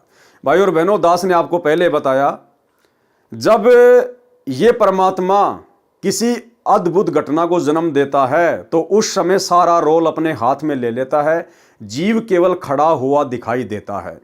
दूसरी बात भाई और बहनों, उस समय वो पूर्ण मोक्ष प्राप्ति का समय नहीं था, उस समय केवल परमात्मा ने आत्माओं को अपनी शरण में ही लेना था।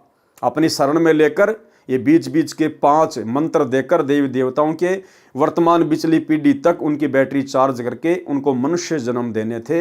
इसलिए परमेश्वर ने बहुत कुछ एडजस्ट करना पड़ा आत्माओं को अपनी शरण में लेने के लिए। जिंदा बाबा बोले, ठीक है, आपको मुझसे मिलने की इच्छा हो तो मैं जगन्नाथ मंदिर पुरी में रहता हूं, वहां आ जाना। अब भाई परमात्मा तो उस समय काशी में रहा करते थे, फिर ये जगन्नाथपुरी का एड्रेस क्यों बता रहे हैं गुरुदेव कि मैं जगन्नाथपुरी में रहता हूं? क्योंकि भाई और बहनों, ये जगन्नाथपुरी का मंदिर कोई सामान्य मंदिर नहीं है। जगन्नाथ, जगन्नाथ यानी सारी सृष्टि का नाथ, ये कबीर परमेश्वर जी ने ही बनवाया था विशेष तौर पर। और आने वाले समय में परमेश्वर की क्या मर्जी है, परमेश्वर वहाँ अपने चरण कमल रखेंगे नहीं रखेंगे, वहाँ बैठकर परमेश्वर सत्संग करेंगे नहीं करेंगे, वो तो खैर मालिक जाने, लेकिन कुछ विशेष अवश्य होगा इस जगन्नाथपुरी के मंदिर को लेकर। कुछ समय सब ठीक ठाक चलता रहा। एक दिन नगर में कई विवाह थे, साथ में नवाब के लड़के का विवाह था। उस दिन पूरे 100 बकरे काटे। सदना ने अल्लाह का धन्यवाद किया, अपना वचन खंड होने से बाल बाल बचा। सब औजार धोकर साफ करके रख दिए। कुछ रात्रि बीतने के पश्चात मालिक कसाई के पास एक अन्य कसाई आया। उसके शहर में 50 बकरों की आवश्यकता थी। उसके लिए वह सदना के मालिक के पास आया तथा 50 बकरे लेने की बात कही। सौदा तय हो गया। रात्रि में सदना के मालिक के घर ही रुका। उसके खाने के लिए मालिक ने सदना को बुलाया तथा एक बकरा काटकर एक व्यक्ति की सब्जी के लिए मांस रसोई में भेजने के लिए कहा। सदना को पसीना आ गया, अपना वचन खंड होने का भय सताने लगा। अब देखो भाई और बहनों, परमात्मा यदि हमसे वचन लेता है क्योंकि जब हम दीक्षा लेते हैं तो हम गुरुदेव भगवान को वचन देते हैं कि परमेश्वर, मैं आपके द्वारा बताए गए इन नियमों का आजीवन पालन करूंगा। जिस प्रकार सदना ने परमात्मा को वचन दिया कि मैं 100 से ज़्यादा बकरे नहीं काटूंगा। अब वचन दिया है तो भाई और बहनों, परमात्मा फिर परीक्षा भी लेगा कि इसने मुझे जो वचन दिया था, क्या ये वचन निभा पाएगा, क्या ये वचन निभाएगा। तो परमेश्वर वैसी ही परिस्थितियां भगत के सामने पैदा करता है फिर उस वचन की परीक्षा के लिए। तो यहां पर सदना के सामने परमात्मा ने वैसी परिस्थितियां पैदा कर दी। परमात्मा खुद ही पहुंच गए एक कसाई का रूप बना के, और उस दिन वो सदना कसाई की परीक्षा थी। ठीक इसी प्रकार भाई और बहनों, जो नियम भक्ति मार्ग पर गुरुदेव ने हमें दिए हैं और हमने प्रथम दीक्षा के समय या शतनाम के समय या सारनाम के समय इन नियमों को निभाने का जो वचन दिया है गुरुदेव को, तो परमात्मा फिर रह रहकर आप और हमारी परीक्षा भी लेगा। परमात्मा तरह तरह की परिस्थितियां भगत के सामने पैदा करेगा। उस समय हम भगत भाई बहनों ने डगमग नहीं होना चाहिए, धैर्य को नहीं खोना चाहिए। अपनी परीक्षा समझकर उन विशेष परिस्थितियों को गुरुदेव भगवान से प्रार्थना करके अपनी भक्ति को मर्यादा में रहकर करते हुए पार करना चाहिए। उसी समय एक विचार आया कि क्यों न बकरे के अंडकोश काटकर रसोई में भेज दूं, मेरा वचन भी रह जाएगा और मालिक भी खुश रहेगा। ये काल प्रेरणा थी भाई और बहनों। यहाँ पर काल ने अपना दाव खेल दिया सदना का वचन तुड़वाने के लिए कि सदना तू एक काम कर, इस बकरे के अंडकोश काट के रसोई में भिजवा दे, एक आदमी की सब्जी भी बन जाएगी और बकरा भी नहीं मरेगा। ये थी काल प्रेरणा। एक बकरा लाकर सदना ने उसके अंडकोश काटने के लिए छुरा उठाया। उसी समय परमात्मा ने बकरे को मनुष्य बुद्धि प्रदान कर दी तथा तत्व ज्ञान की रोशनी कर दी। बकरे ने कहा कि हे सदन भाई, आप मेरी गर्दन काटो, अंडकोश मत काटो, आप ये नया वैर शुरू ना करो। हे सदना, मैंने कसाई रूप में तेरे कई सिर काटे हैं। जब तुम बकरे की योनि में थे आपने भी मेरे बहुत सिर काटे हैं, जब मैं बकरा और तुम कसाई थे। यदि आप मेरे अंडकोश काटोगे तो मैं सारी रात्रि तड़फ तड़फ रो रो कर मरूंगा। अगले किसी जन्म में जब मैं कसाई बनूंगा, तुम बकरा बनोगे, तो अल्लाह के विधान अनुसार मैं तेरे अंडकोश काटूंगा, तुम भी तड़प तड़प कर प्राण त्यागोगे। इसलिए ये नई दुश्मनी शुरू ना कर, मेरी गर्दन काट और अपना बदला ले।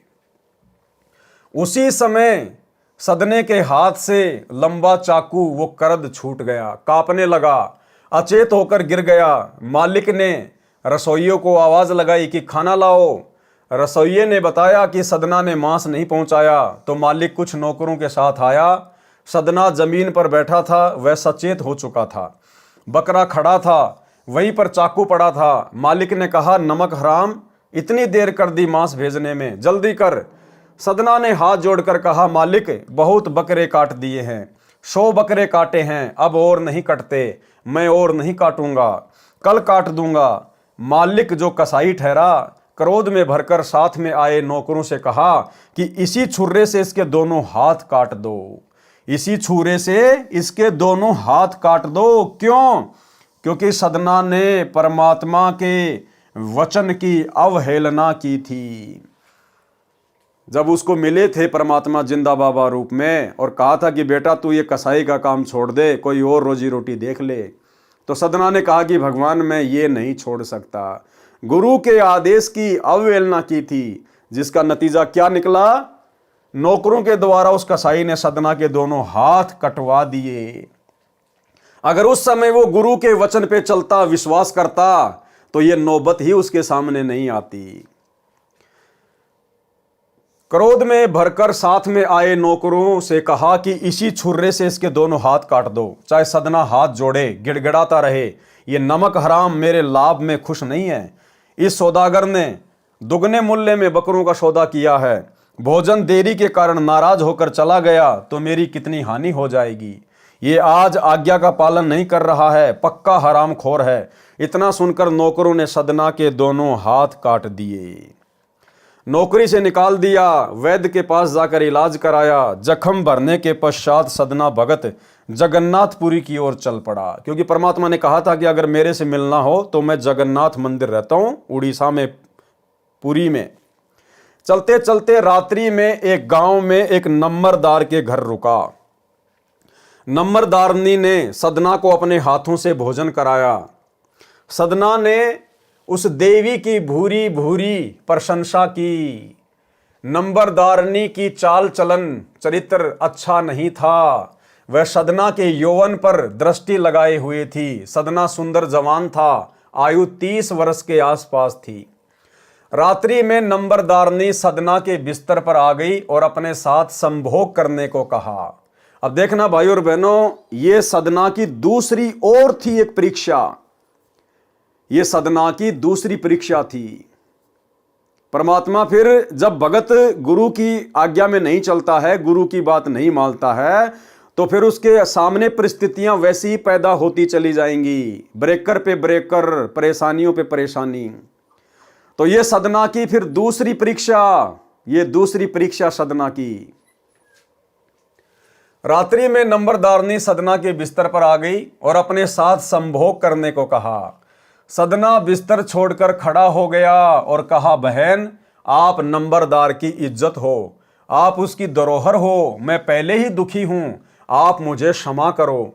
मैं अभी चला जाता हूं। आप नंबरदार जी के साथ धोखा कर रही हो। आपको अल्लाह के दरबार में जवाब देना पड़ेगा। डरो उस परवरदिगार से। सदना का ये उत्तर सुनकर नंबरदारनी ने विचार किया कि ये मेरे पति को बताएगा, इससे पहले मैं ही बता देती हूं। रात्रि के 2 बजे थे। नंबरदारनी ने कहा कि वह व्यक्ति जो आज अपना मेहमान बना था, मेरे साथ गलत हरकत करने लगा। ये कहकर बुरी तरह रोने लगी, पृथ्वी पर गिरकर सिर पटकने लगी। नंबरदार ने तुरंत अपने आदमियों को सदना को पकड़कर लाने को कहा। सदना को पकड़कर पंचायत घर यानी चौपाल में बांधकर बैठा दिया। नवाब के पास शिकायत की गई। नवाब ने सदना को बुलाकर पूछा कि तेरे को अतिथि बनाकर रखा, भोजन दिया, अरे दुष्ट, तूने ये क्या किया? सदना ने अपनी हकीकत बताई, परंतु नवाब तथा पंचायत को झूठी कहानी लगी। नवाब ने सदन भगत को मीनार में चिनवाने का आदेश दे दिया। एक छोटा सा मंदिर नुमा भवन बनाया गया, उसके अंदर भगत को बांधकर डाला गया। उद्देश्य था कि सदना दम घुटकर रो रो कर तड़फ तड़फ कर मरे। नंबरदारनी ने आरोप लगाया था कि इसने मेरी छाती पर हाथ डाला, दोनों स्तनों को टुंडे हाथों से छुआ। मेरी नींद खुली तो मैंने विरोध किया तथा पति को बताने की बात कही तो उठकर चला गया। रास्ते से पकड़ कर लाए हैं जी। ज्यों ही कारीगर मीनार का द्वार बंद करके हटे, उसी समय मीनार के पत्थर ईंटें आकाश में उड़ गई जैसे बम विस्फोट हुआ हो। कुछ वहीं आसपास गिर गई, कुछ नवाब के आंगन में गिरी, कुछ नंबरदार के घर की छत पर तथा आंगन में गिरी। नंबरदारनी के दोनों स्तन कटकर गिर गए। वो दर्द के मारे चिल्लाने लगी। क्या हुआ नंबरदारनी के साथ? ध्यान देना भाई और बहनों, क्योंकि उसने गलती की थी। नंबरदारनी ने झूठ बोला था, भगत के साथ जानबूझ के शरारत की थी।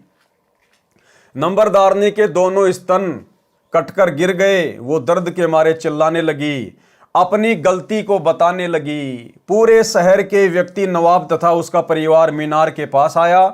भगत सदना आराम से बैठा था। उसके दोनों हाथ स्वस्थ हो गए, कटे हुए थे, पूर्ण हो गए।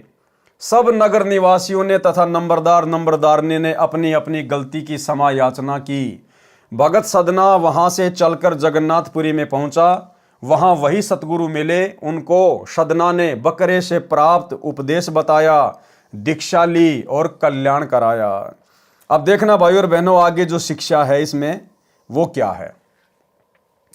कुछ वक्ता कहते हैं कि सदना के हाथ कसाई ने नहीं कटवाए थे, नवाब ने कटवाए थे, क्योंकि नंबरदारनी ने कहा था कि हाथों से मेरे स्तनों को छुआ था।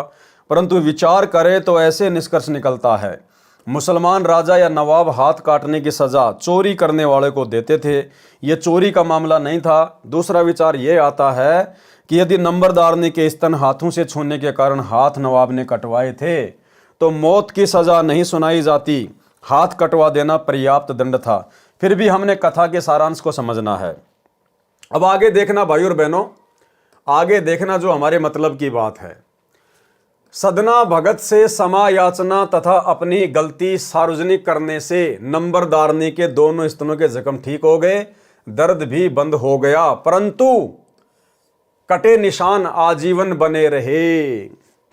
ठीक इसी प्रकार भाइयों और बहनों, वर्तमान में गुरुदेव भगवान के हिसार जेल जाने के बाद उनके कलयुगी परिवार ने, कोऑर्डिनेटरों ने जो जो महागलतियां की हैं, परमेश्वर के भक्ति विधान को तोड़कर, गुरुदेव के वचनों को तोड़कर, मर्यादाओं को तोड़कर, जो धनाना गांव में बैडमिंटन का स्टेडियम बना दिया गया है, जगह जगह ये सतलोक फर्जी आश्रम खोल दिए गए हैं, आश्रमों में हॉस्पिटल का काम शुरू कर दिया गया है, भक्तों का दान धर्म का पैसा गुंडों की सीबीआई जांच में लगा दिया गया, जाट आरक्षणों में लगा दिया गया, गोहाना जाट धर्मशाला का 5वां फ्लोर, जिससे हम भगत समाज का कोई लेना देना नहीं, उसे बनवाने का कोई मतलब नहीं निकलता, गुरुदेव के बड़े लड़के वीरेंद्र ने ठेका ले लिया, जो करीब 1 करोड़ रुपए में बनेगा। इसके अलावा और भी ना जाने कितने कुक्रम, भगत समाज से गंदी राजनीति करवाना, राजनेताओं की रैलियों में भक्तों को बसों में बैठा बैठा के लेकर जाना। आने वाले समय में भाइयों और बहनों, केवल एक ही रास्ता है सतगुरु रामपाल जी परमेश्वर जी के कलयुगी परिवार के पास, इन कोऑर्डिनेटरों के पास। यदि ये भक्ति करना चाहते हैं तो इनको परमेश्वर से नाक रगड़ रगड़ के क्षमा याचना मांगनी पड़ेगी, अपनी इन महागलतियों के लिए, अपने इन कुकृत्यों के लिए इनको नाक रगड़ के माफी मांगनी पड़ेगी, और इन्होंने अपनी तमाम गलतियों को सार्वजनिक करना पड़ेगा। इन्होंने भगत समाज के सामने अपनी गलतियों को सार्वजनिक करना पड़ेगा, माफी मांगनी पड़ेगी कि भाई 2014 बरवाला कांड के बाद साध संगति से जुड़े हुए सत्सेवक भाई बहनों के द्वारा इतना समझाने के बाद भी हमने जो ये बड़ी बड़ी गलतियां कर डाली हैं, गुरुदेव के ज्ञान को ना समझकर या अपनी काल प्रेरित मनमानी हरकतों के चलते हम अपनी गलतियों की कान पकड़ के क्षमा याचना करते हैं। आगे से हम ऐसी गलती नहीं करेंगे, हम बिल्कुल बेबुद्धि वाले काम कर रहे थे उस समय। तब कहीं जाकर भाई और बहनों इनके घाव भरेंगे, तब परमेश्वर इनके ऊपर दया करेंगे। जैसा कि यहां आप जी देख रहे हैं, उस नंबरदारनी ने सदना भगत के साथ में कैसा व्यवहार किया। उसके दोनों स्तन कट गए, लेकिन उसके स्तनों का जख्म उस समय भरा जब उसने सदना भगत से माफी मांगी अपनी गलती की कि भाई मैंने इसके साथ में दुर्व्यवहार किया, इस भगत की कोई गलती नहीं थी, और अपनी गलती को सार्वजनिक किया। तब जाकर धीरे धीरे परमात्मा ने उसके स्तनों के जख्म भरे। तो इसी प्रकार ये सतलोक आश्रम मैनेजमेंट हरियाणा, इन्होंने साध संगतियां रुकवा कर, साध संगतियों में जबरदस्ती पुलिस वालों को ले जाकर या स्वयं ये लोग जाकर सत्सेवक भाई बहनों के साथ में जो मारपीट किया करते थे, जो झूठे मुकदमे लगाए इन्होंने भक्तों के ऊपर, भक्तों को जेल करवाई। इन लोगों ने आने वाले समय में अपनी गलतियों की क्षमा याचना मांगनी पड़ेगी, और जो जो गलतियां इन्होंने की है, इन्होंने भगत समाज के सामने उनको सार्वजनिक करना पड़ेगा कि भाई उस समय सत्सेवक बिल्कुल सही चल रहे थे, और हम गुरुदेव के परिवार वाले, हम ये जितने भी कोऑर्डिनेटर हैं, आश्रम संचालक हैं, हम लोग बिल्कुल बेबुद्धि वाले काम कर रहे थे। इन्होंने अपनी गलतियां सार्वजनिक करनी पड़ेंगी। दूसरी बात भाई और बहनों, एक शिक्षा हमें यह मिलती है कि इस कहानी से शिक्षा लेकर, इस नंबरदारनी की हरकत से शिक्षा लेकर आप और हम भगत भाई बहनों ने कोई भी मर्यादा तोड़ने से बचना चाहिए। भक्ति मार्ग पर कोई भी ऐसा कुकर्म करने से बचना चाहिए, अन्यथा आने वाले समय में यह परमात्मा का विधान है, उस भगत को उसी समय माफ किया जाएगा जब वो भगत सर्व समाज के सामने, सर्व संगत के सामने अपने उन कुकर्मों को सार्वजनिक करेगा कि भाई मेरे से तो ये गलती हो गई, मैंने तो इस बहन की तरफ कुदृष्टि डाली थी, मेरे मन में इस बहन के प्रति ये गंदे विचार आए थे, भाई मैंने तो ये गलती की थी, अन्यथा उसका वो संकट समाप्त नहीं होगा, परमात्मा ऐसा विधान बना के छोड़ देंगे। तो भाई और बहनों, हम वो गलतियां ही क्यों करें कि बाद में आगे चलकर हमारे को सार्वजनिक माफी मांगनी पड़े, हमारे को सर्व समाज के सामने बेइज्जत होना पड़े। इसलिए हम सत्सेवक भगत भाई बहन कोई भी गलती करने से बचें। गलती छोटी या बड़ी नहीं होती, गलती गलती होती है। जहर का एक टपका हो चाहे जहर की बोतल हो, अगर किसी मटके में डाल दी जाए उस पानी को कोई नहीं पिएगा। तो आप और हम भगत भाई बहन इस भक्ति मार्ग पर अपने सामाजिक जीवन में, पारिवारिक जीवन में या आध्यात्मिक जीवन में, क्योंकि भगत का फिर अलग से कोई समाज नहीं होता, कोई जीवन नहीं होता जब वो भक्ति मार्ग में आ जाता है। इसलिए आप और हम सभी भगत भाई बहन भक्ति मार्ग पर कोई भी गलती करने से बचें, अन्यथा आने वाले समय में यदि उस गलती के परिणाम से बचना है तो फिर आपने अपनी उस गलती को, अपने उस कुकर्म को सार्वजनिक भी करना पड़ेगा और उस समय फिर आपकी बेइज्जती भी होगी। और परमात्मा कहते हैं फिर आप भगत समाज में वो इज्जत प्राप्त नहीं कर सकते, वो स्थान फिर आप कभी प्राप्त नहीं कर पाओगे। इसलिए हम इन कथाओं से शिक्षा लेकर निकट भविष्य में छोटी से छोटी गलती करने से भी बचें। सदना भगत से समायाचना तथा अपनी गलती सार्वजनिक करने से नंबरदारनी के स्तनों के जख्म ठीक हो गए, दर्द भी बंद हो गया, परंतु कटे निशान आजीवन बने रहे। कुछ वर्षों के पश्चात सदना की प्रेरणा से उस नगर के 80% हिंदू मुसलमानों ने परमेश्वर जिंदा बाबा से दीक्षा ली और अपने जीव का कल्याण कराया। वाणी नंबर 39 का अनुवाद चल रहा है। परमेश्वर कबीर जी ने अपनी प्यारी आत्मा संत गरीबदास जी को तत्व ज्ञान दिया, जिसको संत गरीबदास जी ने अध्यात्म ज्ञान रूपी सागर को अमृतवाणी रूपी गागर यानी घड़े में भरकर रखा, जिसका सरलार्थ कार्य मुझदास यानी संत रामपाल दास द्वारा गागर से सागर का रूप दिया जा रहा है। वाणी नंबर 39 की एक पंक्ति का सरलार्थ हुआ है, गरीब राम नाम सदने पिया, बकरे के उपदेश, अजामेल से उदरे भक्ति बंदगी पेश। अजामेल के उद्धार की कथा। तो भाई और बहनों, आज के वीडियो में केवल इतना ही। कल रात्रि 8 बजे पवित्र ग्रंथ मुक्ति बोध के ऊपर बन रहे वीडियो नंबर 6 में हम जानेंगे कि भगत अजामेल कौन था, क्या उसकी कथा है और क्या हमें इस कथा से शिक्षा मिल सकती है। क्योंकि हमारा कार्य केवल इन कथाओं से निष्कर्ष निकालना है, शिक्षा ग्रहण करना है। और जो गलतियां, जो कमियां उन भक्तों ने भक्ति मार्ग पर उस समय की, इस बिचली पीढ़ी में हम अपनी उन तमाम कमजोरियों को, उन कमियों को इन कथाओं से शिक्षा लेकर पहले ही दूर कर लें। तो आज के वीडियो में केवल इतना ही। कल रात्रि 8 बजे फिर से सभी भाई बहन लाइव जुड़िए। तब तक गुरुदेव भगवान हम सबको आज्ञा दे, इजाज़त दें, आशीर्वाद दें। बंदी छोड़ सतगुरु रामपाल जी भगवान की जय हो।